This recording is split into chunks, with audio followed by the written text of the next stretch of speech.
c'est sûr qu'au Contamine, ça va déjà pas très bien, ouais, c'est compliqué après, attaquer le col du Bonhomme, bah, c'est encore pire, quoi. Et là, vraiment, ouais, je m'arrête aussi pour des pauses sanitaires, on va dire. Et puis là, dans la montée, ouais, c'est un peu l'enfer, quoi. Il y a tous les coureurs qui te doublent, qui t'encouragent. Moi, j'avais mis ma veste de pluie parce que voilà, j'étais pas bien. Et donc, même s'il faisait chaud, bah là, j'étais vraiment une allure réduite. Et puis voilà, c'est les chemins de croix qui commencent. Ça tombait bien parce qu'on allait à la Croix du Bonhomme, donc mais ça a été long. Pour la petite anecdote, en fait, hein, au Chapieux, il y a pas de réseau. Mon coach, en fait, justement, en vue des mondiaux, avait envoyé un SMS à ma femme en me disant d'arrêter là, quoi, de bâcher la course. Elle l'a pas eu, donc elle me l'a pas dit non plus. Elle me dit qu'elle l'a pas eu. Et puis après à Courmayeur, bah, vu que j'avais remonté, là, il n'est plus question d'arrêter. Et mon coach était d'accord avec ça, de continuer la course, quoi, forcément. Bonjour à tous, je suis Guillaume Lalu et je suis ravi de vous retrouver dans ce nouvel épisode de Course épique. Pour commencer, un rapide mais très sincère merci à tous pour vos encouragements et vos retours enthousiastes sur les derniers épisodes du podcast. Si vous avez envie de soutenir Course épique, les 3 meilleures choses à faire, vous abonner sur les différentes plateformes de streaming, noter et rédiger un avis sur Apple Podcasts, et enfin en parler largement autour de vous sur les réseaux sociaux ou dans la vraie vie. Et n'oubliez pas, pour ne rien manquer des coulisses du podcast, rendez-vous sur notre compte Instagram courseepique.podcast. Actualité brûlante oblige, nous allons évoquer dans ce nouvel épisode la reine des courses de cette fin août sur la planète Ultra, l'UTMB. Pour nous faire vivre sa course épique sur les sentiers de l'UTMB, j'ai le plaisir de recevoir aujourd'hui le talentueux et expérimenté trailer français Ludovic Pommeret. Ludovic va nous raconter dans cet épisode son UTMB 2016 de légende qu'il a vu connaître un très délicat trou d'air sur cette course qui ne lui réussissait que peu jusqu'alors, pour mieux retrouver de sa superbe au fil des kilomètres et signer un retentissant exploit qui fait encore régulièrement parler de lui 5 ans plus tard. Partez avec moi à la rencontre de Ludovic, un coureur à la parole authentique, doté d'une extrême humilité, et vous l'entendrez au seul timbre de sa voix, qui a le sourire constamment aux lèvres. J'ai passé un super moment avec lui, j'espère que ça sera le cas pour vous aussi. Mais je ne vous en dis pas plus. Ludovic va vous raconter tout ça bien mieux que moi. Bienvenue dans notre nouvel épisode de Course épique, la remontada. Bienvenue sur Course épique, le podcast running et trail qui vous fait vivre dans chaque épisode une histoire de course inoubliable grâce au témoignage de son invité. Athlète émérite, coureur confirmé ou anonyme passionné, quand la légende d'une course et la destinée d'un coureur se rencontrent, c'est dans Course épique qu'elle se raconte. Course épique, c'est un invité, une course, une histoire hors du commun. Bonne écoute! Bonjour Ludovic, je suis ravi de te recevoir dans ce 43e épisode de Course épique. Comment vas-tu ? Salut Guillaume, tout va bien, ça va. Journée terminée, et puis maintenant... Donc tu travailles ? Non, je travaille pas, mais bon, voilà, je me suis quand même occupé, quoi. J'ai fait un petit peu de mécanique, du bois, enfin voilà, un peu de course à pied. Voilà, on s'occupe, quoi. Il faut Là, bien. je suis en vacances jusqu'à l'UTMB, en fait. Parfait. Ludovic, avant qu'on s'intéresse plus particulièrement à ta pratique sportive, est-ce que tu pourrais te présenter en quelques mots à nos auditeurs pour ceux qui ne te connaîtraient peut-être pas ? Ouais, Ludovic Pommeret, donc faut que je le dise dans le bon sens, j'ai une femme et 2 enfants. Hein. Faut ménager les susceptibilités. Ouais, j'ai 2 filles, du coup, en fait, qui ont 19, ouais, qui sont grands, qui ont 19 et 17 ans. Et voilà, je vais quand même dire mon âge, j'ai 46 ans, voilà, cette année. Et voilà, donc je suis informaticien, enfin voilà, ingénieur en informatique. Je travaille pour le contrôle aérien suisse, Skyeye, donc en temps complet. Est-ce que tu pourrais nous parler, Ludovic, de la place que tenait le sport dans tes jeunes années ? Est-ce que tu avais un sport de prédilection quand tu étais enfant puis ado ? Ça a été quoi tes premiers pas dans le sport ? Ouais, les sports, j'ai pas trop fait de sport d'endurance. Quand j'étais jeune, j'ai plutôt fait des sports de glisse, quoi, des sports un peu plus fun, on va dire, avec du snowboard, la planche à voile, windsurf, voilà. Tu vivais où à ce moment-là ? J'en faisais où? Oui, tu vivais dans les montagnes ? Ouais, alors chez mes parents, à Valloires, en fait, donc Valloires-Galibier. Donc là pour le snowboard, et puis après on bougeait un peu l'été pour aller faire de la planche à voile, ou aussi pendant mes études, comme j'ai étudié à Grenoble, les spots autour de Grenoble qui sont Lafray et Monténard, quoi. connu des planchistes, quoi. Est-ce que tu peux nous dire à quel moment la course à pied, et notamment le trail, a fait éruption dans ta vie? Est-ce que ça a été un coup de cœur immédiat ou est-ce que ça a été une évolution assez progressive vers la discipline?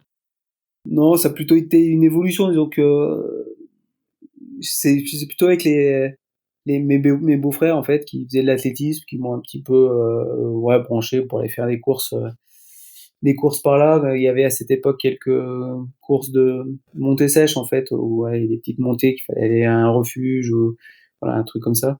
Et puis c'est un petit peu comme ça qui m'ont lancé. Voilà, parce que Ça, c'était quoi, au début des années 2000, c'est ça? ouais, ouais, à peu près, un petit peu avant peut-être. Ouais, début des années 2000, quoi. Et voilà, la toute première course que j'ai faite, c'était monter un refuge au-dessus de là où j'habite maintenant, en fait. la, la semaine, disons que ma vie est un petit peu compliquée, mais la semaine j'habite à côté de Genève, près de mon boulot. Et puis le week-end, on est plutôt en Savoie, en fait, au-dessus de Modène. Et voilà. Donc ma première course, c'était ici en Savoie, et pour monter à ce refuge, quoi. Et voilà. Et ça t'a plu? Ça a été un coup de cœur? Non, pas coup de cœur parce que bon, c'est quand même dur, hein, la course à pied. C'est un peu c'est vrai qu'on ouais, bah, c'est quand même on a des moments difficiles. Là, moi, j'avais 0 entraînement et puis voilà, j'avais battu mes beaux-frères qui étaient plus jeunes et qui faisaient de l'athlé. Ça les avait un petit peu énervés, mais bon, voilà, après c'est un petit peu comme ça que ça a commencé. Après le trail, ouais, vraiment venu plus tard aussi avec un défi que je voulais me lancer avec une course qui existait, qui partait de Valloire et voilà, qui n'existe plus, hein, qui a pas duré très longtemps.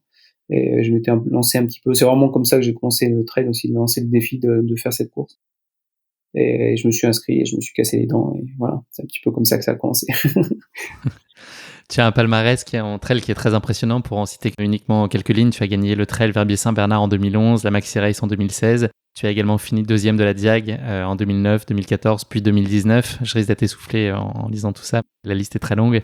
Tu as été cinquième des championnats du monde de trail en individuel en 2016 au Portugal, en 2018 en Espagne, également troisième par équipe en 2018 à ces mêmes championnats du monde. Et tu as brillé à l'UTMB 2016, mais ça, tu vas nous le raconter plus en détail plus tard dans cet épisode. Hormis cette UTMB 2016, donc, est-ce que tu pourrais nous parler d'une ou deux courses qui ont été particulièrement marquantes dans ta vie, qui ont peut-être opéré une bascule? Tu me parlais d'une course, la Valloire. Est-ce que des courses peut-être sur lesquelles il y aurait eu un déclic ou peut-être des rencontres? Voilà, est-ce qu'il y a eu des moments très marquants de ta vie sportive? Bah, donc du coup, c'est l'origine, c'est un petit peu cette course en fait, hein, qui s'appelait la Fortige et qui était déjà une course avant ouais, c'était dans les années 2000, ouais, ça devait être 2000 en fait. Qui était un petit peu en avance sur son temps. Disons qu'il y avait à cette époque, il y avait un peu la Diag qui était connue pour une course un petit peu dingue d'ultra. Et bon là, c'était une course qui faisait 106 km et 7500 de dénive, quoi. Et voilà, moi je m'étais inscrit en marcheur parce que j'avais pas de prétention de faire ça en courant parce que j'avais aucune, enfin voilà, je faisais pas vraiment de sport d'endurance, quoi. Qu'est-ce qui te faisait envie sur cette course? Bah, le défi, puis que ça part de Valloire en fait, de mon village. Et voilà, de se dire, bah, est-ce que je peux y arriver? Et bah, j'ai eu la réponse. J'en ai fait 60, non, je peux pas y arriver. Donc, ouais, c'est un petit peu là, j'ai commencé un petit peu à m'entraîner aussi avec mon beau-frère. On a commencé à faire quelques trails pour toujours en fait dans l'objectif d'aller peut-être finir cette course en fait. Et puis cette course en fait, elle a disparu. Et il y a eu un petit peu une remplaçante qui est arrivée, qui s'appelait l'UTMB. C'était en 2004. Et donc voilà, on s'est inscrit aussi pour le défi en fait, pour faire une course où les métriques nous paraissent un peu folles et dire si on peut y arriver ou pas, quoi. Est-ce que tu as laissé tes beaux-frères finir devant toi quand même certaines fois? Est-ce que tu as préservé Non, l'équilibre familial? on a fait quelques courses où voilà, on courait ensemble et puis ouais non ça et puis même sur les 2 premiers UTMB 2004-2005 que j'ai essayé de faire, c'est pareil, hein, à chaque fois je me suis pris une claque, hein, donc c'est pareil, on n'avait pas fini tous les deux avec avec mon beau-frère, donc voilà, c'est un petit peu comment apprendre, c'est ce qu'on dit en fait de pas commencer par les longues courses, c'est exactement ce que j'ai fait, hein, parce que c'était le défi et puis voilà, après pour se dire bah peut-être que pour y arriver, je vais réduire un petit peu, commencer avec d'autres courses pour gagner un peu d'expérience. Et voilà, c'est un petit peu comme ça voilà, que je suis tombé dans le trail. Dans la marmite. Est-ce que tu as aujourd'hui un format de course de prédilection, sachant que l'ultra, de ce que j'ai compris, n'est pas nécessairement le format que tu chéris le plus? Qu'est-ce que tu aimes aujourd'hui comme distance? Tu aimes varier les distances et les formats? Ouais, disons que je suis catalogué un petit peu maintenant, enfin depuis 2016 surtout, comme un ultra trailer, mais au final, j'en ai pas fait énormément et j'en fais pas souvent dans l'année en fait. Quand j'en ai fait un voire deux, c'est plus de 100 kilomètres, c'est le maximum. Donc ouais, j'aime bien varier. Disons que l'hiver, je fais aussi du ski alp, donc c'est souvent des trails blancs, des distances un petit peu plus courtes. Et puis varier un peu les distances aussi, puisque ce qu'il y avait avec l'équipe de France, c'est quand même des formats qui sont un peu plus courts, même si on allait en Espagne jusqu'à 90 kilomètres, donc ça commence déjà à être un petit peu long. Mais voilà, c'est une préparation aussi un petit peu pour les ultras, mais c'est aussi en fait un format de course qui est particulier, parce que aussi sur des marathons, mais voilà, on peut pas, on met pas la même intensité sur un ultra qu'on va mettre sur un marathon ou sur des courses plus courtes. Alors maintenant, très court, ça commence à devenir compliqué, disons en dessous de 20 km, ouais, ça c'est compliqué pour moi pour le moment de garder un petit peu de performance, quoi. Mais ouais, c'est les formats que j'apprécie le plus, disons, pour le moment, c'est autour de 80, ouais, 70-80 km, où il y a peut-être quand même de l'endurance, et puis un petit peu quand même aussi du mental qui rentre en jeu, enfin comme dans toutes les courses, hein, mais voilà, ouais, c'est un format qui, disons, c'est un format qui nous permet d'en faire quand même quelques-uns dans l'année, quoi. Et hormis le format, justement, quels sont les critères? Qu'est-ce qui détermine en fait ton planning de course sur l'année? Comment tu vas faire tes arbitrages entre les différentes courses? Comment est-ce que tu structures une année? C'est une bonne question. Ça va aussi un petit peu au gré des invitations que je reçois, des courses que voilà, que j'ai jamais faites ou que j'ai envie de refaire, ou voilà, ou alors qui sont devenues un petit peu des habitudes, ou qui se placent bien par rapport aussi à la fin de ma saison d'hiver. Donc ouais, c'est pas tellement j'ai pas tellement de règles pour définir quelle course. L'année dernière, voilà, ça a été compliqué, comme tout le monde. Donc les courses, c'est surtout celles qui avaient lieu, celles où on pouvait participer. Et voilà, je suis allé sur un format des Golden Trail, alors que c'est vrai que c'est pas des formats où je suis trop habitué à faire, mais voilà, c'était l'occasion d'y aller, et puis je suis content de l'avoir fait, quoi. Même si j'ai bien ramassé. Est-ce que tu peux nous parler de l'accomplissement que tu trouves dans la pratique de la course à pied et du trail aujourd'hui? Est-ce que, voilà, qu'est-ce que ça t'apporte? Et puis, est-ce que le sentiment que ça te procure et le bénéfice que tu y vois, est-ce qu'il a évolué avec le temps aussi depuis le début des années 2000, on en a parlé? Est-ce que tu cours pour les mêmes raisons? Alors moi, j'ai commencé à courir un petit peu, non, pour des raisons qui vont être aussi bon, pour faire un défi comme ça, hein, de faire une grande course, mais aussi en fait pour pouvoir manger un peu ce que je voulais, voilà, j'ai un petit peu tendance, disons, à prendre un peu de poids, donc c'était aussi une activité qui se mettre des objectifs de course comme ça, permettait de faire des entraînements, puis de garder un effort en fait physique, qui permettait de garder une ligne, on va dire.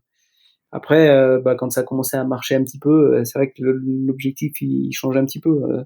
Maintenant, c'est plus de garder la ligne. Maintenant, j'ai pas. Enfin, il faut quand même la garder. Maintenant, j'ai pas trop envie quand même de me mettre des contraintes par rapport à ça, sur la diététique. Et peut-être qu'il faudrait plus, mais voilà, j'ai pas envie non plus de perdre un petit peu en fait ce petit plaisir de la vie de manger, de faire de certaines choses pour être 100% dédié à la course. Donc les objectifs maintenant, c'est vrai que ça a changé un peu, parce que c'est vrai qu'on est plus axé sur la performance que quand on débute. Je pense qu'on a envie de faire du mieux qu'on peut, mais on va pas chercher à être dans les têtes de course. Et c'est vrai qu'après, quand on évolue un peu, qu'on rentre, c'est un grand mot à me dire le haut niveau, mais voilà, on n'a pas tout à fait les mêmes objectifs. C'est vrai qu'on a envie de performer et puis de se préparer au mieux pour les courses. Dans le passé, disons que je faisais beaucoup de courses parce que je faisais peu d'entraînement, beaucoup de courses. Et voilà, maintenant je suis un petit peu plus structuré avec Philippe. Je fais moins de courses et un peu plus ciblé. On essaye d'être un petit peu plus performant sur ces objectifs-là. Philippe, c'est Philippe Propage. Est-ce que justement tu peux nous parler de ton entourage aujourd'hui, l'équipe qui t'entoure? Qui est-ce qui est à tes côtés? Alors voilà, Philippe Propage, on a commencé, quand je suis tombé un petit peu dans l'équipe de France par hasard, voilà, parce que mon club voulait, j'avais un club d'athlètes et puis, ils voulaient qu'on aille faire les championnats de France, donc pour essayer d'avoir une médaille, par équipe. Et voilà, bon, c'était en 2014 et il se trouve que je terminais 3e, il y avait 2 places ouvertes pour l'équipe de France. Et comme l'année d'après c'était en France, ils ont pris quelques personnes en plus, dont j'en ai fait partie. Et du coup, quand j'ai eu cette sélection, un petit peu tard, je me suis réveillé un mois avant, j'ai demandé voilà, si Philippe pouvait m'entraîner. Et depuis c'est devenu mon entraîneur et voilà, j'en ai pas changé, quoi. Donc ça, Satisfait. c'est ouais, ouais, Concluant. Ça a été concluant au regard de tes résultats. voilà, satisfait. Et puis après, mon entourage, non, après mon entourage, c'est ma famille, c'est ma femme qui me suit sur les courses. Et voilà, j'ai pas de coach pour tout, quoi, pour la diététique, pour pour le mental ou de kiné attitré ou d'ostéo. Donc non, ouais, j'ai un coach, c'est tout. Et avec Oka, les relations, enfin, tu collabores aussi avec eux. Comment ça se structure, votre collaboration? Voilà, Oka, donc c'est un partenaire, c'est un sponsoring qui m'aide à faire une année en fait, à financer aussi les déplacements, etc. Donc il nous offre déjà tous les équipements, etc. Mais il n'y a pas vraiment de structure, disons, pour faire des entraînements. C'est pas Oka qui planifie nos entraînements, ou il peut y avoir quelques fois en fait des training camps où on va se retrouver, faire des entraînements communs. En principe, c'était une fois par an. Bon, là, avec le Covid, c'est un peu compliqué. Mais voilà, c'est pas Oka qui structure ou qui me trouve en fait un kiné ou quelqu'un à suivre. C'est vraiment à nous de nous débrouiller. Pareil en fait en équipe de France. Donc pendant la période de stage, souvent avant les championnats, il y avait une période de stage. Là, on est avec les kinés, on a un suivi, on a les massages suite aux entraînements. Donc c'est vrai qu'on est un peu plus niveau professionnel. On fait des entraînements plus professionnalisés, mais ça reste ciblé sur la période de stage. Même si jusqu'au championnat, on peut avoir des suivis à distance, voire si nécessaire euh, voir les kinés de l'équipe, quoi, kinés ou médecins, quoi. Ludovic, je sais pas si tu as un miroir à côté de toi, c'est le moment en tout cas, si tu en as un, de te regarder dedans pour un petit autodiagnostic. Est-ce que tu pourrais nous parler de ce que tu penses être tes points forts et les points sur lesquels tu as encore des perspectives d'amélioration ou sur lesquels tu penses qu'il faut travailler un peu plus pour toi? Comment est-ce que tu t'auto-évalues à la fois d'un point de vue physique et puis mental? Ouais, alors mental jusqu'à maintenant, je pense que j'étais assez fort. Là, disons que peut-être que si aussi l'âge, peut-être un petit peu, ouais, d'avoir fait pas mal de courses. Maintenant, des fois, c'est un petit peu plus difficile pendant les courses de trouver les ressources mentales pour aller au bout. Donc, peut-être que là, ça pourrait être un point en ce moment à travailler. Bon, ça, j'ai déjà mentionné tout à l'heure un petit peu, la diététique. Je pense que ça serait un axe, mais j'ai à travailler, mais où j'ai pas forcément envie. Euh, Et puis aussi, ouais, peut-être aussi la préparation physique générale que je fais pas du tout. Voilà, ça pourrait être un axe de développement. Euh, on va dire dans les points forts, c'est de pas avoir trop de points faibles en fait. C'est surtout ça. C'est Polyvalent. voilà, d'être polyvalent en fait, aussi bien en montée, en descente sur le plat. Disons avant Philippe, j'étais meilleur, on va dire, peut-être meilleur en montée descente. Maintenant, je suis plus polyvalent et puis voilà. Avant, j'avais vraiment une faiblesse au niveau du plat. Maintenant, si je reste pas un coureur rapide en fait comparé à certains, mais voilà, c'est un peu plus polyvalent, on va dire. Je pense que c'est ce qu'il faut la plupart du temps pour les courses, quoi. Tu l'as évoqué, Ludovic, tu seras présent sur l'UTMB qui est dans quelques jours à l'heure à laquelle nous enregistrons cet épisode. Est-ce que tu peux nous parler de ta préparation ces derniers mois et dernières semaines? Comment ça s'est passé? Ouais, alors la préparation, c'est assez classique en fait. Alors il y a pas eu d'habitude, j'ai peut-être un peu plus de courses de préparation. Là, il y en a pas eu énormément.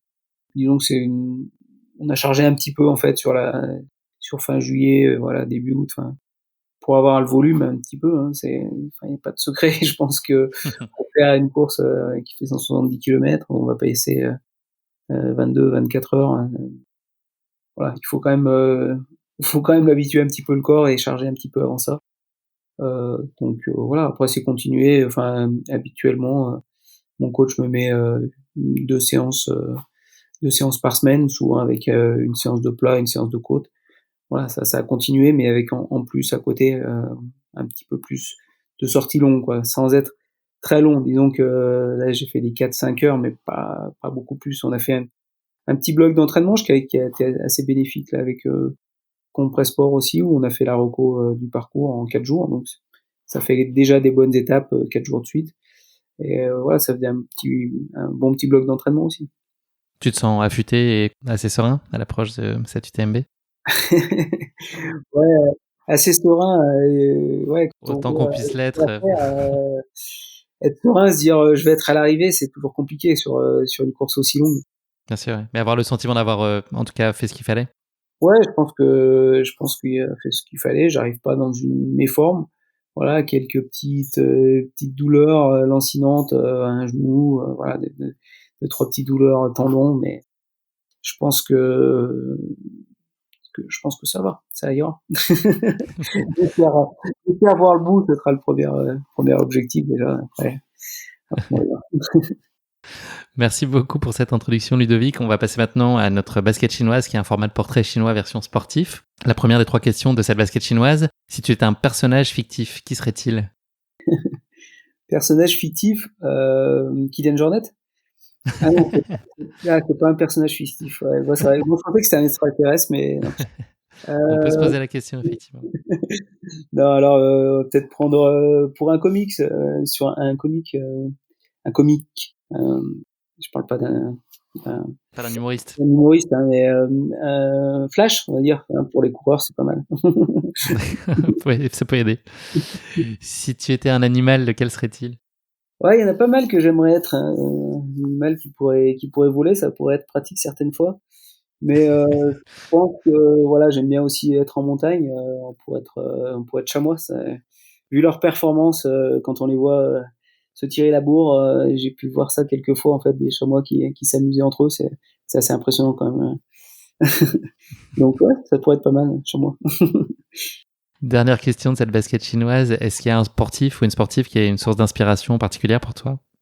Alors en fait, ça fait un moment comme on en a parlé un petit peu avant, hein, que je fais du trail. Donc c'est vrai qu'il y en a eu plusieurs. Disons qu'à une certaine époque, justement, c'était les personnes qui étaient les stars du trail. Et quand j'ai commencé, c'était plutôt des Dawa Sherpa, Vincent Delbar, enfin voilà, des personnes qu'on voit moins maintenant, c'est vrai. Et maintenant, il y en a d'autres qui ont pris les relais. Et il y a différentes personnes qui sont inspirantes, certains par leur longévité en fait dans la course. Donc ça c'est quelque chose, c'est vrai, que j'apprécie. Puis d'autres pour leur performance. C'est vrai que Kylian, je pense qu'il inspire pas mal de personnes parce que notamment il peut s'aligner sur plein de formats différents. Et c'est assez impressionnant, c'est de pouvoir courir des 20 km ou des KV, même si c'est vrai que maintenant il y a des personnes qui sont plus rapides que lui sur KV, mais voilà, de pouvoir aller de 20 à 170, ça c'est quand même quelque chose qui est assez incroyable, quoi. Surtout à son niveau, parce que 20 à 170, il est quand même toujours sur les têtes de course. Donc, Ouais, et puis en termes de longévité, ça commence à faire un petit moment malgré tout. Là. J'ai l'impression qu'il est éternellement jeune, mais ça fait quand même c'est vrai, une quand bonne on dizaine voit d'années encore là, qu'il est dans le paysage. on voit récemment Ferzinal encore, voilà. Mais il y a des plus jeunes qui arrivent, mais pour l'instant, ils ont pas encore dépassé le mètre, quoi. Merci Ludovic. Le moment est venu de parler de ta course épique, l'UTMB. Quelques mots introductifs pour présenter cette course s'il était nécessaire de le faire. Chaque année, le gratin du trail mondial se donne rendez-vous fin août à Chamonix pour l'une des courses les plus prestigieuses du calendrier annuel, l'Ultra Trail du Mont Blanc. Traversant 3 pays, la France, l'Italie, la Suisse et 9 communes, l'UTMB se déroule en une seule étape au départ de Chamonix sur un parcours d'environ 170 km, faisant le tour complet du Mont Blanc. La course emprunte le GRTMB et propose aux coureurs de franchir 10 cols à plus de 2000 mètres d'altitude pour un dénivelé positif total de 10 000 mètres. Véritable institution du trail running, l'UTMB est devenue au fil des années le rendez-vous incontournable des meilleures coureuses et coureurs internationaux. mais également des amateurs les plus aguerris à la recherche de la performance ultime. Pour les coureurs élites, le temps de course sera de l'ordre d'une vingtaine d'heures chez les hommes et de 25 heures chez les femmes. Pour certains amateurs en revanche, il faudra parfois aller au terme des 46 heures et 30 minutes autorisées pour boucler cet incroyable défi comme nous l'a fait vivre Abdenour dans notre 9e épisode, le dernier des finishers. Si vous n'avez pas écouté cet épisode, je vous invite vraiment à y jeter une oreille, ça permet de vivre vraiment le combat avec les barrières horaires tout au long de ces 170 km, c'est pour le coup vraiment épique comme aventure. Voilà, en dépit d'une incontestable difficulté, on regarde la distance et du dénivelé de la course, les demandes d'inscription ne cessent d'augmenter année après année, à tel point qu'obtenir son dossard pour prendre le départ de l'UTMB devient en soi une première victoire pour tout coureur amateur. Afin de satisfaire encore plus de coureurs, mais également d'offrir plus largement la possibilité de participer à cette grande fête du trail mondial, les organisateurs de l'UTMB proposent une semaine de compétition avec en plus de cette épreuve reine et de la course jeune, 4 autres formats de grande endurance, la TDS, la CCC, l'OCC et la PTL, épreuve en équipe et en autonomie de plus de 300 km et 25 000 mètres de D+. L'édition 2016 de l'épreuve qui va nous intéresser plus particulièrement aujourd'hui revêt une dimension exceptionnelle au regard de la qualité du plateau élite présent cette année-là, mais aussi de la forte chaleur annoncée sur la course, histoire de corser la course s'il était nécessaire de le faire. Voilà, c'en est fini de cette présentation introductive de l'UTMB. Je pense que tu savais déjà tout ça, Ludovic, mais voilà, c'était une petite mise en contexte en tout cas pour nos auditeurs. L'heure est venue de te frotter à notre rubrique La question qui pique de course épique. Là, c'est le moment très compliqué de l'épisode. C'est un grand classique en tout cas de prendre des chemins un peu de traverse pour mettre à l'épreuve mon invité sur une question qui touche de près et parfois de loin à sa course épique. Et très étonnamment, le sujet de cette question qui pique gravite très régulièrement autour du thème de la gastronomie. On l'a dit, l'UTMB il prend son départ et il arrive dans la ville de Chamonix. Je pense que tu ne l'as pas oublié, mais Chamonix, c'est aussi le nom de petits gâteaux un peu rétro, de forme arrondie, fourrés à la gelée d'orange et recouverts d'un glaçage à l'orange, que moi j'ai toujours trouvé personnellement très immonde. Est-ce que tu vois ce que c'est, ces petits biscuits ? Oui, d'accord. Oui. C'est vrai que ça date un petit peu, ça. Ça date un peu, exactement. J'ai sorti un peu les cartons et les archives. Donc voilà, je te propose un petit voyage dans le temps, Ludovic, en ressortant à l'occasion de cette question qui pique quelques biscuits et sucreries un peu rétro, comme peut l'être le Chamonix. Ma question qui pique est très simple. Pour chacune des 4 gourmandises que je vais te citer et qui ont probablement marqué ton enfance et ton adolescence, est-ce que tu pourrais me dire si on peut aujourd'hui les trouver dans le commerce ou non ? Donc à tout seigneur, tout honneur, je vais donc commencer avec les Chamonix. Est-ce qu'on peut aujourd'hui, tu penses, aller trouver un Chamonix au supermarché d'à côté ? Alors là, ça doit bien encore exister, je dirais oui. Bravo, ça existe toujours. Ça a même jamais arrêté d'être commercialisé. Donc tu vois, ça fait un petit moment. Ça date d'avant la Seconde Guerre mondiale. Donc ça fait déjà à peu près 80 ans qu'on a le plaisir de pouvoir déguster des Chamonix. Et on peut toujours en trouver. Voilà. Ça doit bien faire au moins 15 ans, je pense que j'ai pas dû en manger, mais oui. Ouais, à mon avis, c'est pas un hasard. Deuxième proposition, je vais faire travailler ta mémoire. Est-ce que tu te souviens des Treats, les ancêtres des M&M's ? Ouais. Alors, est-ce qu'on peut trouver des Treats aujourd'hui en France ? Alors, ça, je crois qu'on peut... en France, non, je crois pas. Mais il me semble qu'il y a encore... non, ça n'existe pas. C'est en France, je dirais non. Ils ont fait leur comeback. Ils ont été sur la voie de la bonne réponse, Ludovic, parce qu'ils ont disparu en 86 et ils sont réapparus sur le marché européen en 2018. Ça a été relancé en France à cette occasion aussi, donc plus largement en Europe, dont la France. 1 sur 2, ça se passe plutôt bien. Troisième proposition, est-ce que tu as un souvenir des Yes, ces petites barres fourrées à la crème cacao ? Ça te parle ? Petites barres individuelles façon Twix, Bounty, tout ça, dans ce registre-là ? Non, alors ça, non. Ça te dit rien ? Non. Alors, faut que tu me dises au bluff. Donc non, je dirais bon. Et eux aussi, ils ont fait leur comeback. Voilà. Et ils ont été disparus à la fin des années 90 et ils sont revenus depuis 2011 en France. Depuis 2013, pardon, je te dis des bêtises. En Allemagne en 2011 et en France en 2013. Et la dernière, je sais pas si tu aimes ces biscuits, les figolus, le fameux sablé fourré à la pâte de figue. Est-ce qu'aujourd'hui on peut trouver ça ? Je pense que oui, ça pas si longtemps que ça que j'en ai mangé, quoi. Ouais. Oui. La disparition a été courte en fait, ça a été entre 2015 et 2020. Et voilà, il y a une pétition, alors je sais pas si c'est ça qui a contribué pleinement au retour des figolus sur le marché, mais en tout cas voilà, il y a eu 10 000 signataires pour plébisciter le retour du figolu en France, mais voilà, on peut aujourd'hui en trouver très facilement au petit commerce d'à côté. Allez, c'en est fini de notre question qui pique. Bravo Ludovic, tu t'en sors quand même bien, 2 sur 4 avec moyenne. Un des produits. Oui, mais tu connaissais pas les Yes, donc voilà, c'est très bien. Allez, on ferme la moire à biscuit. Le moment est venu parler plutôt de tuc au ravito et de plonger avec toi dans ta course épique à l'occasion de ton UTMB 2016. Tu vas nous le raconter, tu as commencé à l'évoquer tout à l'heure. L'UTMB, toi, c'est une longue histoire. Est-ce que tu peux nous parler de tes 2 premières expériences qui ont donc pas été forcément très heureuses sur la course en 2004 et en 2005 ? Ouais, alors 2004-2005, j'ai bâché les 2. Donc 2004, je suis pas allé si loin que ça parce que je suis allé jusqu'à Courmayeur. Et 2005, j'ai dû aller jusqu'à Champélac. Ouais, et voilà. Donc, première fois tendinite, et deuxième fois, j'avais une grosse contracture au mollet, et je pouvais plus courir. Enfin, ouais, voilà. Donc ça, c'était les 2 premières expériences. Et après, j'ai mis un petit peu de temps pour revenir. Ça devait être en 2000, parce que t'en as cité que 2, mais en fait, Ouais, il y a eu 2010 qui a été annulé, puis 2012.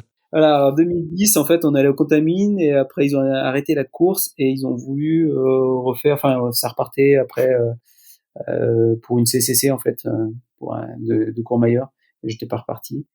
Et puis après 2012, et là c'est encore parcours de repli. Donc là c'est mon premier, disons que pour moi je l'ai pas. Enfin, c'est pas l'UTMB, donc voilà, je le comptais pas dedans. Alors je l'ai terminé, je sais pas combien. 21e. Voilà, 21e. Mais c'était vraiment pas un parcours très intéressant non plus. C'était un aller-retour dans la vallée de Cham. Voilà, je crois que c'est la première victoire de François Daen aussi.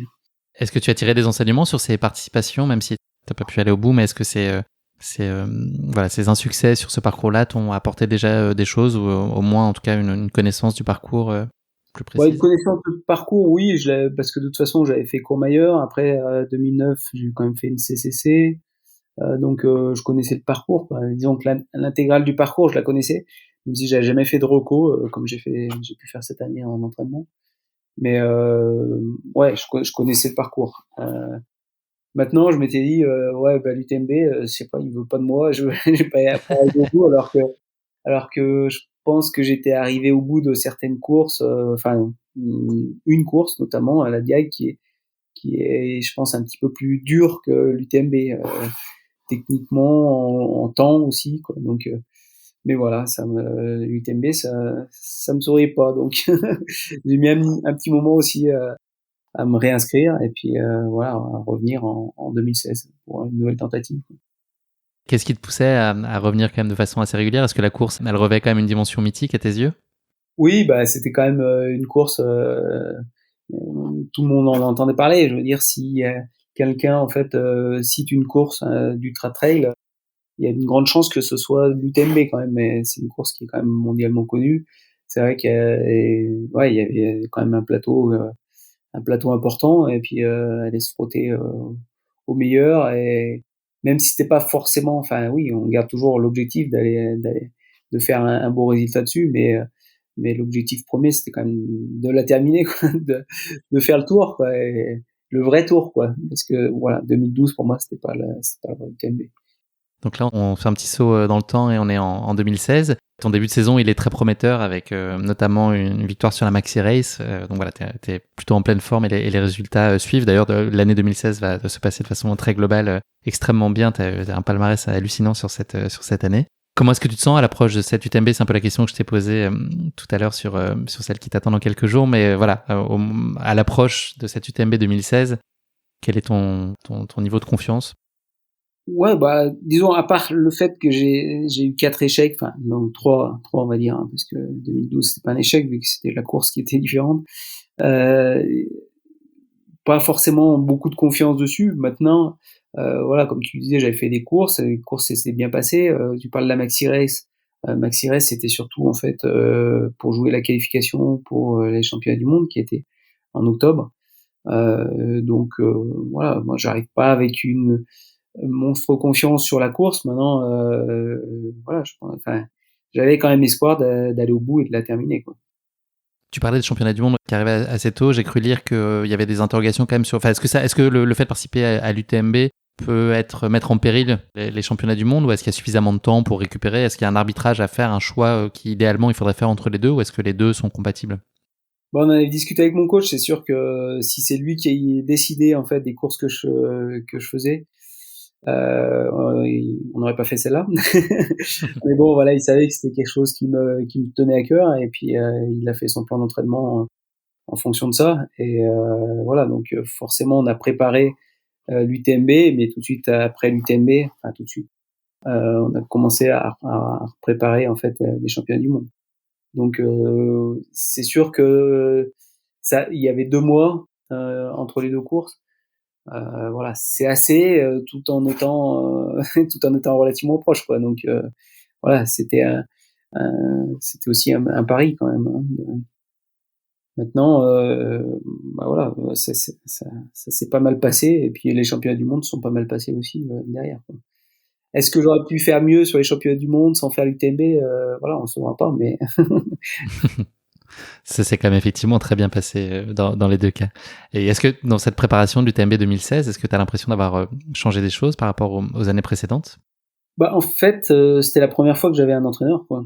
Donc, comme je l'ai dit tout à l'heure, Philippe est arrivé sur ma carrière, on va dire, de trail en 2015 pour les premiers mondiaux.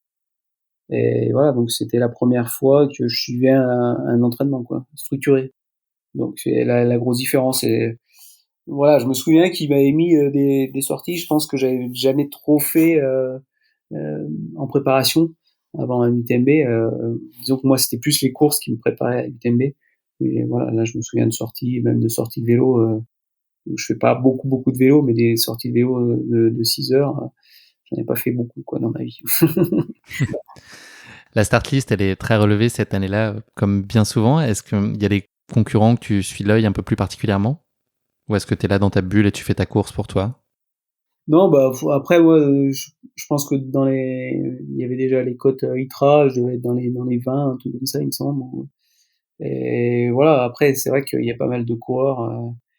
On sait qu'ils ont expérience. Il y avait notamment Luis Alberto qui était là et qui était donné favori, qui avait gagné peut-être l'année d'avant la CCC, je sais plus si c'était l'année d'avant, hein. Mais voilà, et puis donc c'est sûr que il n'y avait pas qu'un seul coureur, disons, à suivre, mais ouais, moi je voulais faire ma course et essayer d'aller au bout, quoi, surtout. Donc ton objectif, c'était ça? Est-ce que, enfin, il y avait un sujet de place à l'arrivée ou est-ce que c'était avant tout d'aller au bout? C'était avant tout d'aller au bout, et puis après, peut-être sans l'avouer, de faire un top 10, quoi. C'était voilà. Je pense pas que avant de partir, je l'ai dit à quelqu'un, mais voilà. Et puis ouais. Tu l'avais dans un coin de ta tête. Voilà. Est-ce que, alors on sait que les ultras, il y a toujours des rebondissements et ta course épique va en être la parfaite illustration, mais est-ce que tu avais une stratégie de course particulière en tête? Disons que j'avais regardé un petit peu comment s'étaient déroulées aussi les différentes courses, et je m'étais dit faut pas partir trop derrière. Il y a jamais un coureur en fait qui est vraiment revenu de très loin, quoi. Donc je voulais quand même rester au contact entre guillemets de la tête de course, quoi. On annonce, je l'ai dit tout à l'heure, une importante chaleur sur la course cette année-là. Est-ce que c'est un facteur qui te préoccupe ou qui te laisse de glace? Non, disons que la chaleur en principe, enfin, ça m'est déjà arrivé de faire un coup de chaleur, mais en principe, j'arrive à la gérer assez bien, surtout s'il y a possibilité de s'arroser assez fréquemment, hein, ce qui est quand même un peu le cas sur l'UTMB. Donc, Tu redoutes pas d'impact sur tes performances, en tout cas la chaleur a jamais nuit à tes perfs jusqu'ici.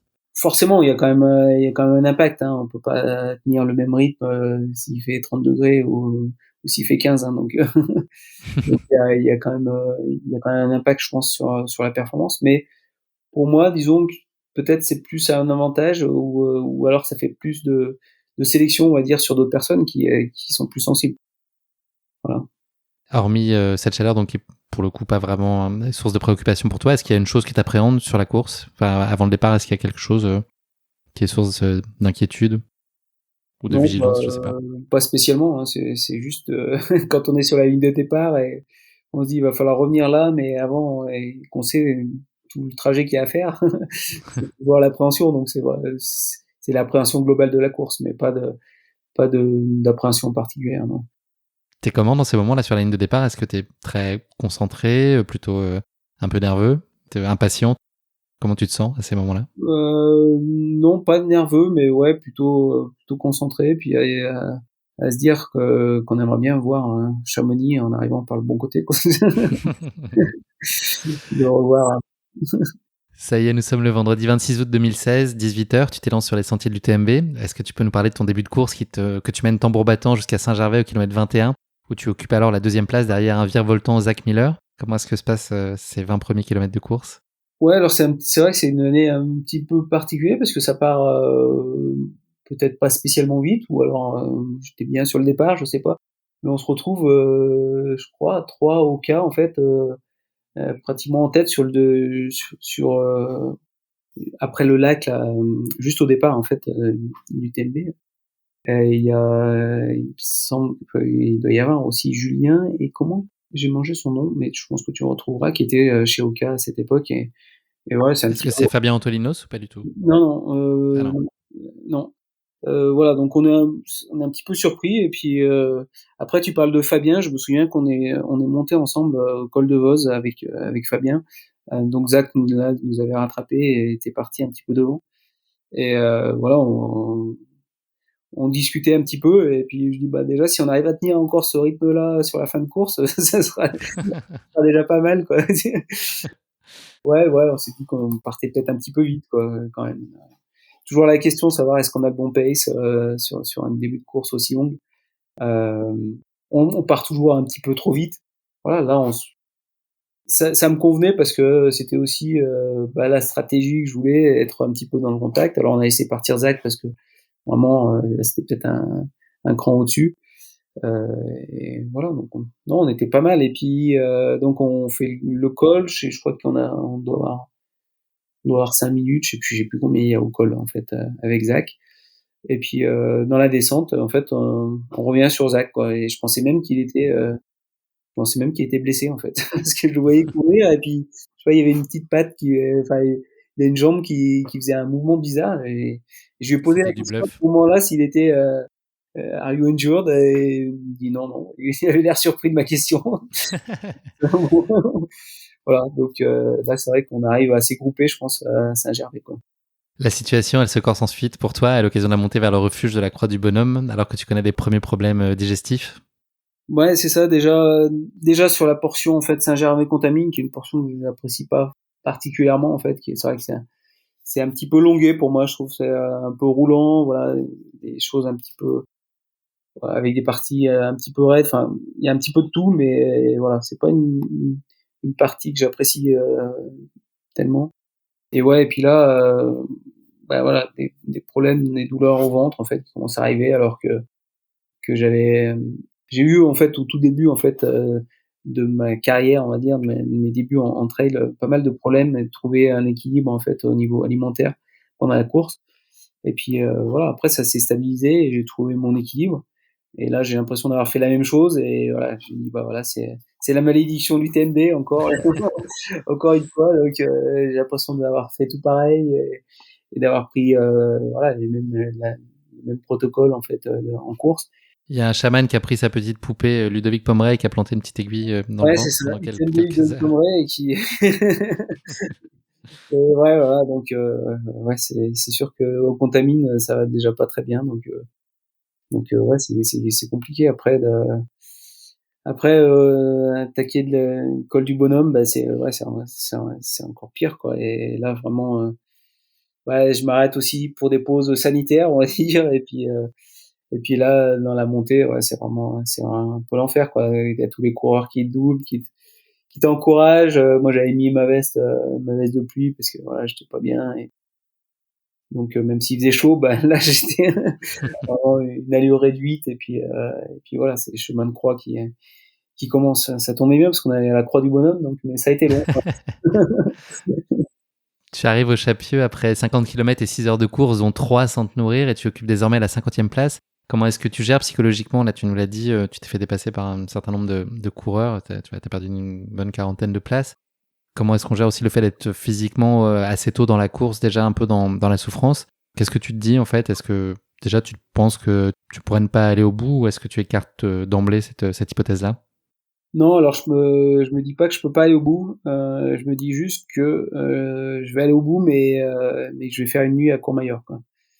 Que je vais attendre que ça passe et puis voilà, que ça servira d'entraînement en fait pour les championnats du monde qui arrivent dans 2 mois et puis juste aller au bout pour pour venir un petit peu au bout de cette malédiction de l'UTMB, quoi.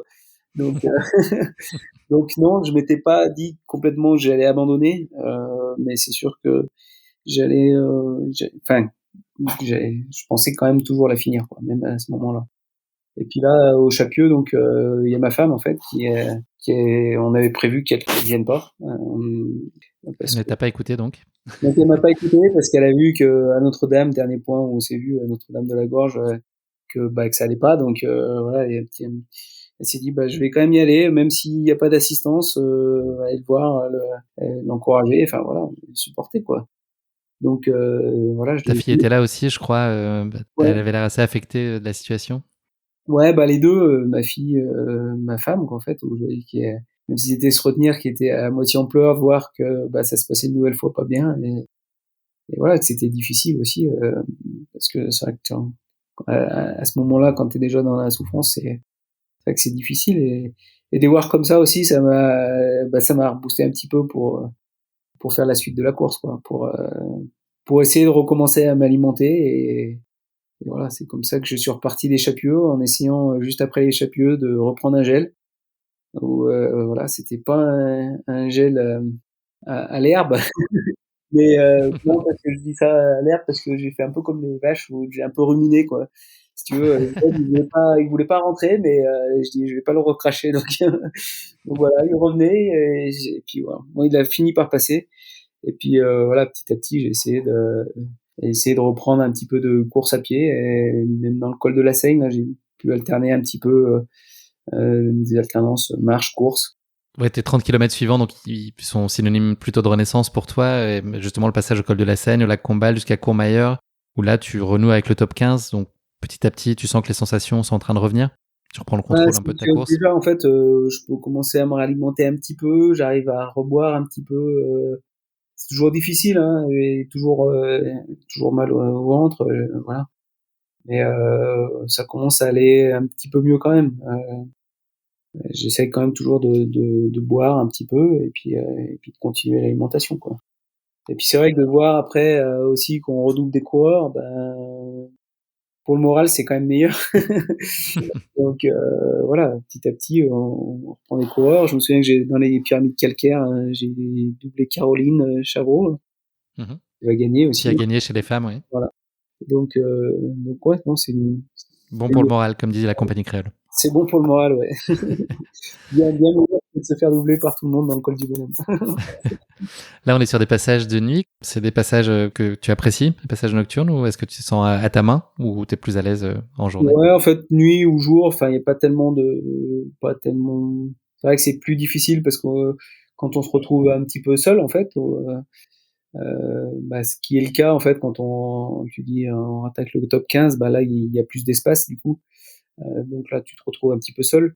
Mais voilà, comme souvent quand même sur les ultras, on se retrouve seul. Et non, la nuit avec la frontale, enfin voilà, on peut gérer. C'est vraiment au lever du soleil où c'est un petit peu différent parce que là il y a vraiment une étape où voilà, on ressent un petit peu un nouveau jour, et là c'est une étape différente. Mais après la nuit, non, elle se passe assez bien quoi. J'ai lu que tu aimais bien te fixer des petits challenges, et notamment à partir de Berton au kilomètre 85, l'espèce de micro-challenge pour aller essayer de rattraper des coureurs qui sont devant toi ou des lumières que tu peux voir. Est-ce que tu as besoin de te fixer ces mini-objectifs pour t'aider aussi à te rester dans ta course? Ouais, c'est ça en fait, c'était de se dire là à Courmayeur, j'avais déjà rattrapé quand même un petit peu de monde, ça restait une place qui était honorable, on va dire, hein, donc voilà, qui motivait à continuer. Donc c'est vrai que quand j'ai vu la place que j'occupais à Courmayeur, il était plus trop question d'arrêter de faire une nuit quoi. Donc voilà, surtout que voilà, ça allait un petit peu mieux quand même.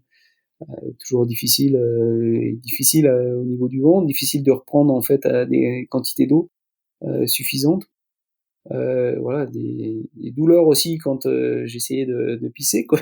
Donc voilà, mais voilà, le fait d'être quand même pas mal remonté, et ouais, dans ce refuge, dans Berton en fait, ouais, je vois une lampe et puis je me fixe des objectifs, je me dis j'essaye avant le refuge voilà, de passer ce concurrent quoi, et voilà, c'est comme ça que c'est des petits objectifs à court terme, et c'est ce que j'essaye aussi maintenant en fait de décomposer un petit peu les courses que je fais en petits morceaux en fait pour se fixer des objectifs à plus court terme, tout en gardant quand même l'objectif final qui est quand même la ligne d'arrivée, hein, parce qu'on peut pas tout donner sur un objectif à court terme quoi.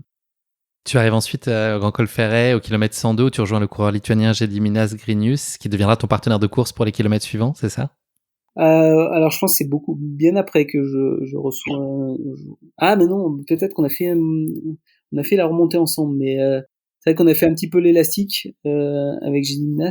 Jusqu'à la folie, je crois que vous avez couru ensemble, si je suis bien renseigné. On a couru jusqu'à Trian pratiquement quoi, D'accord. ensemble en fait. Mais ce qu'il y a, c'est qu'on n'était pas toujours ensemble. C'est je l'ai vu, je l'ai vu en fait. J'ai parlé d'ailleurs de ses chaussures. Bref, enfin, bon.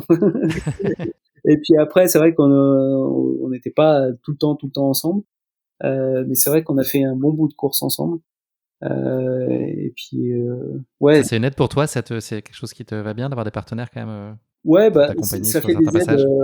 Voilà, faut juste faire attention en fait dans ces moments-là à pas soit tomber dans un rythme qui est trop élevé, ou alors au contraire en fait de s'enfermer dans un rythme de confort en fait, alors qu'on pourrait faire un petit peu mieux quoi. Donc c'est un petit peu le danger de courir avec quelqu'un. Maintenant, c'est aussi quand même une aide morale, surtout dans des périodes qui sont un petit peu difficiles quoi. Et puis c'est l'occasion d'améliorer son lituanien aussi. Ouais, non, pas. Ouais, C'était j'imagine que vous parliez anglais. plutôt anglais, ouais.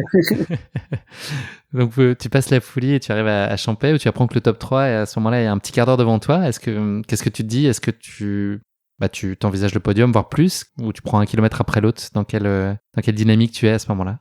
Ouais, bah, enfin, c'est vrai que je me souviens, je sais pas si c'est Céline qui m'avait dit, mais je me souviens très bien de l'entraîneur de Julien, en fait, qui me, j'ai encore mangé son nom, hein, mais bon, bref.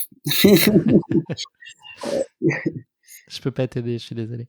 Ah oui, oui, Pascal, On peut faire l'appel à un ami si tu veux. ouais, bon, bref. Et, donc, ouais, qui me dit à 14 minutes, je crois, en fait, la tête de course. Je me dis, bah, tête de course, et, voilà, alors que j'étais pratiquement, enfin, au plus loin, je crois que j'étais pratiquement à 1 heure, quoi. Donc, ouais, j'étais un petit peu surpris, quoi. Et voilà, après, il y a cette période après Champey qui est assez roulante, et puis après la montée de Bovine, quoi. Et voilà, dans la montée de Bovine, bah, je reviens sur Fabien Antolinos, et qui me dit qu'il va arrêter. Voilà, on discute un petit moment ensemble, mais voilà, il est dans une période dure, et il pense qu'il est peut-être parti trop vite, voilà, et puis qu'après 15 heures de course, c'est là où pour lui ça coince quoi. Ou vers les 15 heures de course quoi. Et voilà, et on attaque et puis là on nous annonce avec, donc là je suis avec Gilles Dimnas, hein, j'en suis quasiment sûr. Enfin, j'en suis sûr même. Au sommet, en fait, on nous annonce Zach qui est en tête. Du coup, nous, on serait 2 et 3 avec Gilles Minas, qui est en tête et qui nous annonce à 7 ou 8 minutes, je crois, Zach, quoi. Donc, je me souviens bien avoir dit à Gilles Minas au sommet du col, allez, on va se manger un burger. Et bon, c'est pas de bol parce que lui, il est végétarien, mais mais voilà, donc on a attaqué cette descente, ouais, bah un petit peu, peut-être un petit peu tonique aussi. Maintenant, au vu du col de la descente du col de Vosa, on sait que Zach est pas un grand descendeur, et on est quand même surpris d'avoir bouché ces 7-8 minutes à Trian, parce qu'on voit Zach en fait qui est au ravito quoi quand on arrive quoi. Donc là, tu le vois ravito. Est-ce que tu penses que ça le marque psychologiquement et que ça a un impact, le fait de te voir, enfin, je sais pas à quel point il s'imaginait seul devant, ou Ouais, en tout cas maîtriser sa course, mais est-ce que ouais. tu penses que ça a un vrai impact pour lui sur son Je pense moral? que ça a un impact. Je me souviens bien de son ravitaillement à la ZAC où il prend aussi un peu de tout, n'importe quoi. Et voilà, je sais pas si tu as déjà vu, je pense, des vidéos de Zach. Mhm. Voilà, donc ouais, je pense qu'il peut-être qu'il raccourcit aussi un petit peu son ravito, il part un petit peu devant. Et voilà, après, bah, c'est clair que quand on part derrière, bah, l'objectif, c'est de le rattraper. Hein, donc moi, je me souviens bien de cette montée en fait où j'avais les bâtons, et Zach à chaque fois il se retournait, il me voyait, il remettait à taquer, et puis bon, à un moment je le passe, et après il peut pas accrocher quoi. Donc voilà, c'est Donc là, tu viens quand même de remonter 49 coureurs ouais, c'est en ça. Ouais. quelques heures. Mais Le voilà, Phoenix. et puis là ouais, bah là je me retrouve du coup en tête quand même de l'UTMB, et je dis bah ouais, forcément il y a quelqu'un qui va revenir, et bah là l'objectif c'est de rien lâcher quoi, et continuer à pousser On quoi. verrouille. Voilà. Comment se passe l'ascension vers Tête au Vent, l'un des derniers passages délicats qui est environ à 10 km de l'arrivée? Comment est-ce que tu gères ce moment-là? Bah, Tête au Vent, donc ouais, c'est la dernière grosse bosse. C'est vrai que je pense que on n'avance plus trop, quoi. C'est un petit peu le cas pour tout le monde, mais ouais, c'est la dernière grosse difficulté. Là, quand je l'ai fait en entraînement, je parlais que je l'ai fait il y a pas si longtemps que ça. C'est vrai que quand on vient de commencer depuis Champex-Lac, ça passe relativement bien. Quand on a fait 140 km avant, ou 140, 150, ouais, même plus, 150 km avant, ça passe un peu moins bien. Disons que c'est quand même une montée qui est assez raide. Alors voilà, j'essaye quand même de pousser. J'avais demandé à Céline, qui était au col des montées, de klaxonner quand il y avait quand il y avait le suivant qui arrivait, juste pour avoir l'estimation du temps que j'avais, quoi, de la marge. Et voilà, donc je me souviens plus si j'ai entendu le klaxon, mais après je savais qu'à la flégère j'avais ouais, pratiquement 30 minutes d'avance, quoi. Donc voilà. Comment est-ce que tu gères les tout derniers kilomètres de la course? Est-ce que tu es serein ou c'est par définition impossible de l'être avec Non. la pression, la fatigue? Puis je crois que tu avais l'expérience sur la CCC notamment, ou avec une chute en descente. Est-ce que tu es encore sur tes gardes, même sur Ouais, les c'est derniers ça. kilomètres et hectomètres? Jamais serein, en fait, parce que justement, tu mentionnes cette anecdote sur la CCC en 2009 où je crois que je dois être troisième sur la dernière descente, et puis voilà, je me dis en descente, j'étais pas mauvais descendeur. Je dis, pour que quelqu'un me revienne dessus, voilà, je descendais assez bien. Et puis voilà, une chute, quoi. Une chute, et pendant un moment, j'ose plus bouger, parce que je sais pas si c'est voilà, c'était une chute assez lourde, et puis à un moment, je me dis, je sais pas si je me suis fait quelque chose, quoi, et j'ose pas bouger, quoi. Et voilà, donc j'ai ce souvenir-là en tête, en me disant, non, il faut, tant qu'on n'est pas sur le bitume d'un cham, il y a tout peut arriver, quoi. Se faire une cheville, chuter, se faire encore plus mal. Enfin voilà, ça peut arriver, quoi. Et donc non, pas serein. Maintenant, je ralentis non plus pas trop, parce que aussi une autre expérience sur la Diag, quand je voulais garder ma deuxième place, j'avais ralenti franchement la descente, et puis du coup après on change un peu nos allures, on n'a plus la même appréhension du terrain, et c'est pas mieux, en fait. C'est pas plus safe, en fait, de réduire son allure et de changer un peu ses habitudes de descente, quoi.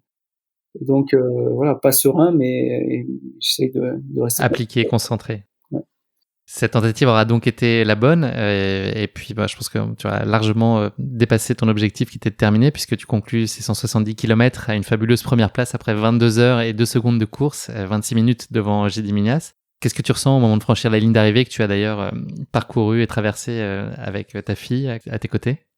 Ouais, bah après, déjà, en fait, les derniers kilomètres, quand on arrive déjà sur le bitume, là, on se dit quand même là, On y est. ça sent bon, quoi. Je pense que il n'y a pas grand-chose, en fait, voilà, qui peut arriver, mais ouais, c'est tellement d'émotions qui remontent aussi, en fait, vu de la course, en fait, comment elle s'est passée, ou du plateau qui était au départ avec beaucoup d'échecs, d'abandon, en fait, de personnes qui, sur le papier, étaient quand même plus forts. Mais voilà, c'est la course, et voilà, et puis d'avoir vraiment été au fond du trou à un moment, et d'arriver à remporter la course. C'est vrai que on est vraiment submergé par les émotions, et ouais, c'est quelque chose qui reste bien gravé, et de finir en plus avec ma fille, voilà, les derniers mètres. J'ai vu une belle étreinte à l'arrivée, très émouvante. Ouais, ouais, non, c'est vrai que c'était ouais, quelque chose que je vais pas oublier, je pense. Ludovic, qu'est-ce que tu penses, enfin, quelles ont été les clés de ta victoire? Qu'est-ce que tu as réussi un peu mieux que les autres? Bah, c'est à pas lâcher, à pas se dire, en fait, disons que tous les échecs que j'ai eus sur cette course m'ont permis, en fait, de pas lâcher, de dire que je voulais voir la ligne d'arrivée, même si pendant un moment, c'était en 2 jours. Voilà, c'est de pas lâcher, et pas prendre la solution de facilité de bâcher la course pour mieux peut-être se préparer sur les mondiaux. Heu, voilà, donc c'est ça, c'est de continuer à avancer, et puis d'avoir le support aussi de la famille, qui est, je pense, qui a été un moment clé, en fait, de voir ma famille à ce moment-là au Chapieux, et voilà. Et pour la petite anecdote, en fait, hein, au Chapieux, il y a pas de réseau. Mon coach, en fait, justement, en vue des mondiaux, avait envoyé un SMS à ma femme en me disant d'arrêter là, quoi, de bâcher la course. Donc il y avait pas de réseau. Et il a bien fait de pas arriver, ce message. Elle l'a pas eu, donc elle me l'a pas dit non plus. Elle me dit qu'elle l'a pas eu. Et puis après à Courmayeur, vu que j'avais remonté, là, il n'est plus question d'arrêter. Et mon coach était d'accord avec ça, de continuer la course, quoi, forcément. Est-ce que ça a été une surprise pour toi de sortir victorieux de cette UTMB si on en avait parlé le 26 août à 18h et que je t'avais dit que c'était toi qui allais être sur la plus haute marche le lendemain, est-ce que tu m'aurais cru? Non, ouais, forcément non.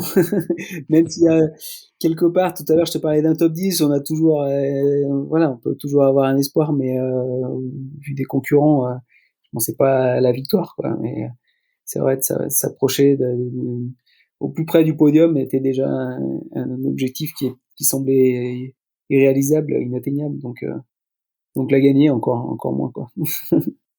Est-ce que c'est aujourd'hui, tu penses, ton plus bel accomplissement en course? C'est un résultat fabuleux évidemment, mais en termes d'accomplissement, voilà, sur avoir réussi à passer à travers tous ces moments très délicats, avoir fait une remontée incroyable.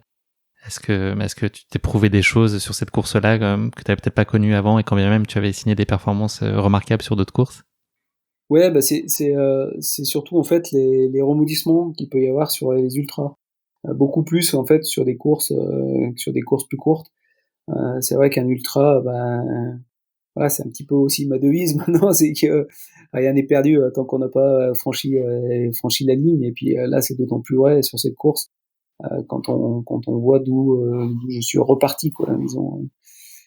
Est-ce que cette course, elle a changé des choses pour toi? Est-ce qu'il y a un Ludovic d'avant et un Ludovic d'après? Que tu le veuilles ou non d'ailleurs, enfin voilà, à la fois toi sur ta propre perception et ton jugement de la course, mais aussi peut-être de l'environnement, du regard du monde du trail sur toi ou plus largement des médias. Tu parlais de l'exposition naturelle qu'a l'UTMB aujourd'hui. Est-ce que tu as vu des choses changer? Oui, bah forcément, on peut pas dire que rien n'a changé en fait. Déjà, par rapport aux autres coureurs, t'es beaucoup plus attendu. Enfin voilà. Et puis forcément, t'as quand même gagné en renommée.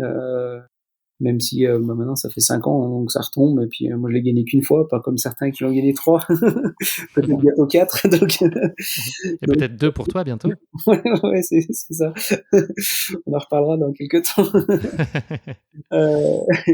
Non, mais oui, ça change forcément, quoi. Il y a quand même, même par rapport aux partenaires, voilà, il y a quand même une image qui est assez prestigieuse de l'UTMB. Hein. Question impossible. S'il y en avait une, enfin qu'une seule, quelle est l'image que tu retiendrais de cette UTMB? Si on en parlait dans 30 ans, quelle est la première chose, l'image mentale que tu aurais? Je sais pas si ça serait celle des Chapieux de voir ma famille ou celle de la ligne d'arrivée avec ma fille. Ouais, je pense que ça serait quand même l'arrivée parce que c'est là où il y a une plus grosse émotion et puis une belle émotion, alors que les Chapieux c'était plutôt de la tristesse. Enfin voilà, une émotion, ouais, une émotion pas très positive, quoi. Mais qui a déclenché du positif ensuite finalement, qui a été Voilà, une ouais, espèce d'électrochoc. il était un moteur. Ouais. Ludovic, l'année suivante, tu le sais déjà, tu seras pas au départ de l'UTMB. Alors j'ai lu que tu avais des engagements personnels, mais il y avait aussi une histoire de points pas suffisants nécessairement pour pouvoir t'inscrire l'année suivante.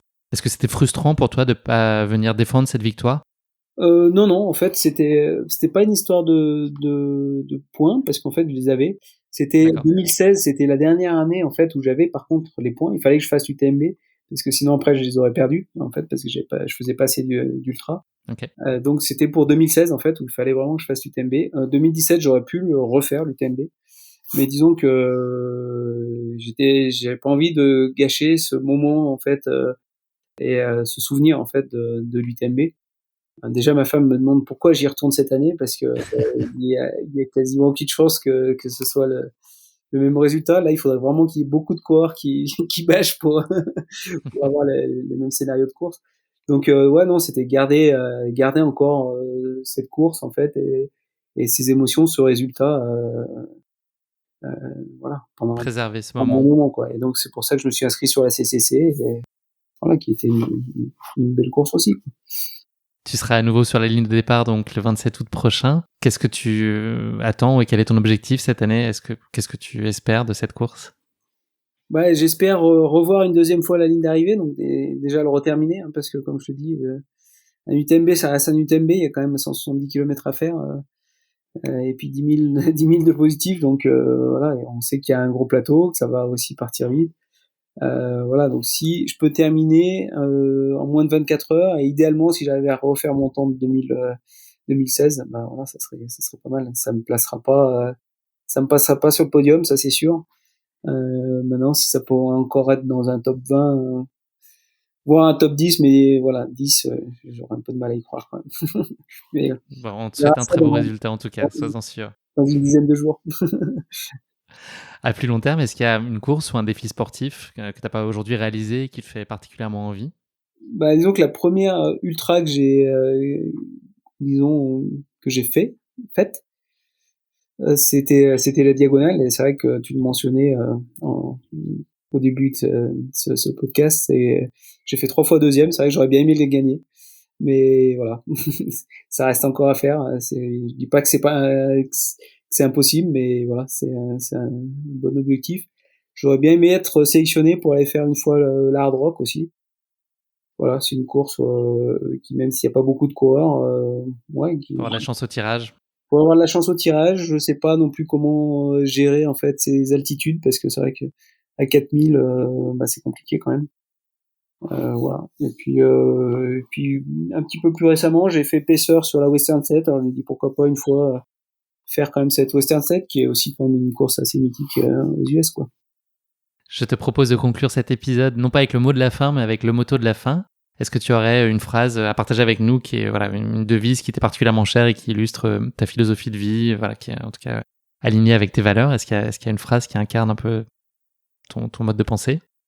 Donc je l'ai un petit peu mentionné tout à l'heure, c'est une course, elle est jamais perdue ou gagnée avant d'avoir franchi la ligne, et je pense que ça peut aussi s'adapter à la vie de tous les jours en fait, quel que soit l'objectif qu'on se fixe, quoi. Donc voilà, et je pense que voilà, c'est un petit peu la phrase fétiche, et puis pas mal de personnes en fait qui me répètent ça au vu du scénario de cette course en 2016, quoi.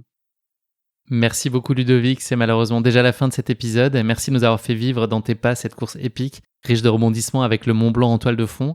Bravo encore à toi pour cette performance remarquable et cette incroyable remontada à presque en faire pâlir de jalousie le Barcelone de Messi et Neymar face au PSG en 2017. On est au moins à ce niveau-là de remontada, je pense. En tout cas, sois sûr qu'on va te suivre dans les prochains jours sur l'UTMB. Voilà, on te souhaite en tout cas avant tout d'avoir du plaisir et puis de rallier l'arrivée. Et puis si ça peut être une très belle place, tant mieux. En tout cas, voilà, on sera à tes côtés pour te suivre. Merci encore pour nos échanges. Je te souhaite globalement beaucoup de bonheur et de réussite pour la suite de tes aventures. Merci à toi, merci de m'avoir remémoré une nouvelle fois le scénario de cette course, et puis à une prochaine. Alors. À très bientôt, salut Ludovic. Salut. Merci à tous de nous avoir suivis, j'espère que cet épisode vous a plu. Pour ne manquer aucun épisode, n'oubliez pas de vous abonner sur les différentes plateformes de streaming. Et si le cœur vous en dit, n'hésitez pas à mettre le maximum d'étoiles sur iTunes, cela aidera Course Épique à se faire connaître plus largement encore. Merci et à très bientôt pour notre prochain épisode de Course Épique.